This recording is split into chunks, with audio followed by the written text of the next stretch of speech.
how can you possibly know what the directions for use are for a Varroa treatment product before you purchase it?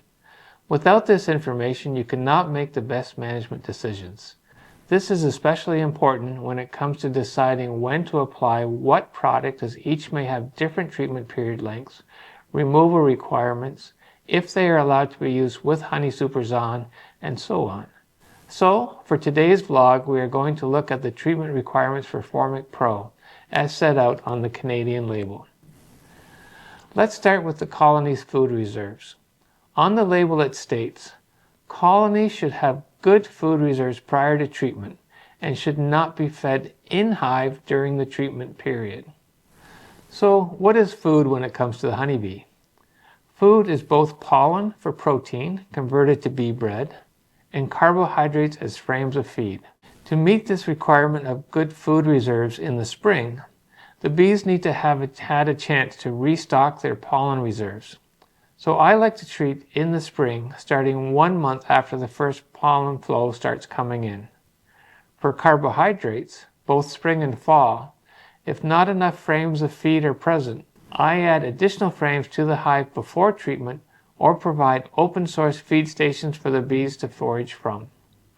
Under timing, which determines when to treat, the label sets out 3 scenarios. One is reactive and the others are proactive. The reactive one involves ongoing monitoring of phoretic mite populations. The label states, it is highly recommended to monitor phoretic mite levels during periods of brood rearing and treat when local thresholds are reached.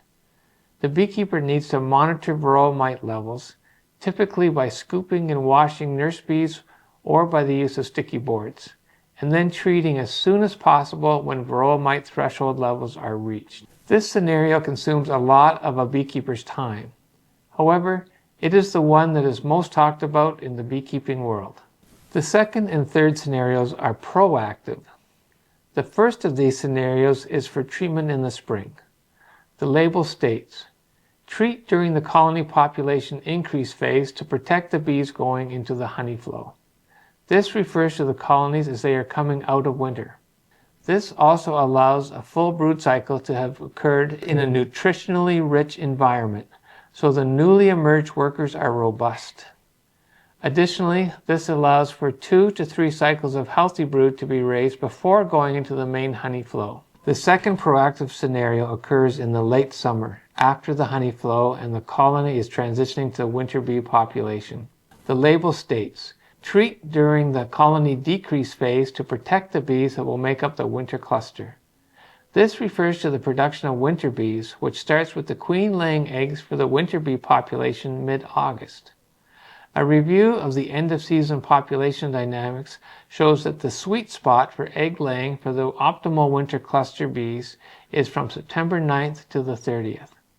I'll go into more detail on this in a separate vlog. With Formic Pro being able to cause mortality to all stages of mites within hours of application, thereby halting the mites in their tracks, in most parts of Canada it will be best to treat with Formic Pro in the first half of September. If the spring treatment was skipped, you may need to apply a second treatment in the late summer or early fall. The label states, missed treatments can lead to excessive Varroa loads and may require more than one treatment. Allow a minimum of 1 month between applications.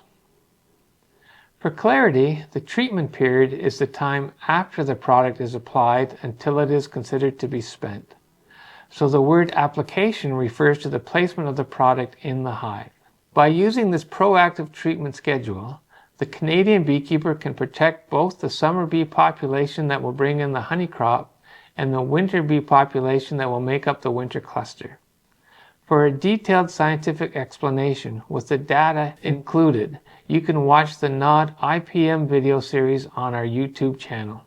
If you keep your bees in areas with longer brood rearing periods, an additional treatment may be required. The label states, in warmer climates, additional treatments may be necessary due to longer brood rearing time. This may be accomplished mid-season by drone brood removal or an additional application of Formic Pro if temperatures allow. Regarding temperature constraints, the label states, The outside daytime high should be between 10 to 29.5 degrees Celsius on day of application. Hot temperatures greater than 33 degrees Celsius during the first 3 days of treatment may lead to excessive bee, brood, and queen loss. It has to be warm enough for the cluster to receive the formic acid vapors and cool enough so that they aren't excessively flushing them out. When applying the full dose as 2 strips in a single application, the strips need to be placed to cover the full width of the brood zone.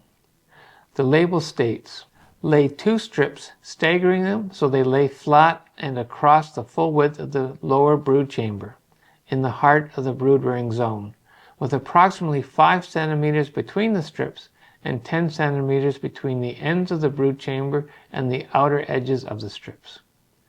This is to ensure that the entire brood chamber is receiving a good distribution of formic acid vapors. For the 1+1 application, the label states, lay 1 strip across the frames in the center of the lower brood chamber, in the heart of the brood rearing zone. On day 10, remove and replace with a second single strip. For both of these treatment options, the strips go directly on the top bars of the brood chamber frames. An often overlooked aspect of the label is the use of supers to enhance the efficacy, protect the bees and queen, and provide additional internal space for the bees to move around it.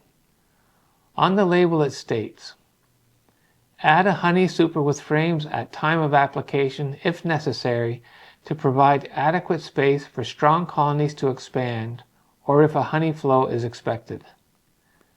This applies mostly in the spring. The super can go on over a queen excluder, but note that the label states, for hives with single or double brood chambers, place treatment on the top bars of the frames of the lower brood chamber. So not on the queen excluder. It goes under the queen excluder on the top bars of the frames in the lower brood chamber. Once the treatment period is over, the strips are considered to be spent.